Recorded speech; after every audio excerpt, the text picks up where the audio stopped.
あっちゃあっちゃまたやった。惚れたら最後とわかるのに。やっべ目があった。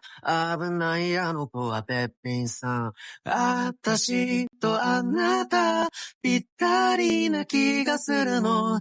楽しいことして遊びましょう。